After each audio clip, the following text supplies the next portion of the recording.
રાજ્યમાં છેલ્લા 2 દિવસમાં મોટાભાગના જિલ્લાઓમાં ચોમાસું પ્રવેશી ચૂક્યું છે.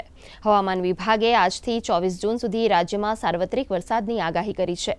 લો પ્રેશર સિસ્ટમ સક્રિય થયું હોવાથી તારીખ 18ના રોજ મોરબી, અમદાવાદ, આણંદ, સુરેન્દ્રનગર, પોરબંદર, ભરૂચ, જૂનાગઢ અને બોટાદમાં રેડ એલર્ટ આપવામાં આવ્યું છે.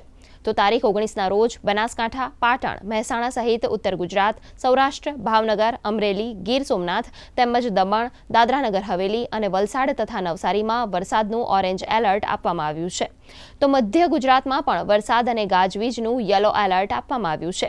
તેમજ સમગ્ર ગુજરાતમાં આગામી 7 દિવસ સુધી ગાજવીજ સાથે ભારેથી અતિભારે વરસાદની આગાહી વ્યક્ત કરવામાં આવી છે. આ ઉપરાંત માછીમારોને દરિયો ન ખેડવા સૂચના પણ આપવામાં આવી છે.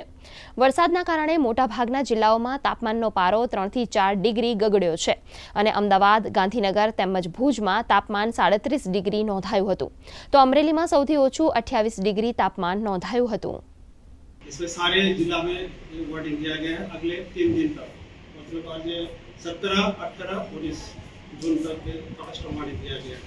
और इसके आगे जो हेवी रेनफॉल का वार्निंग है गुजरात रीजन में अगले 6 दिन मतलब 18, 19, 20, 21, 22, 23 के लिए हेवी रेनफॉल का वार्निंग है. 18 के लिए heavy to very heavy thunderstorm के साथ, thunderstorm with lightning 30 to 40 kilometre wind speed के साथ. और 19 तारीख को भी वेरी हेवी रेनफॉल का वार्निंग है गुजरात रीजन में, थंडरस्टॉर्म विद लाइटनिंग के साथ 30 to 40 किलोमीटर वन स्पीड. और डे 4 से लेकर 20 तारीख 20 जून और 21 जून को हेवी रेनफॉल का वार्निंग दिया गया है. और 22 और 23 को वेरी हेवी रेनफॉल का वार्निंग दिया गया है गुजरात रीजन में. इसमें और अहमदाबाद के लिए आज जो वार्निंग है rain, thunderstorms, light to moderate और एट टाइम्स हेवी रेनफॉल का भी वार्निंग है. और उच्चतम तापमान जो है 31 डिग्री सेंटीग्रेड के आसपास रहेगा.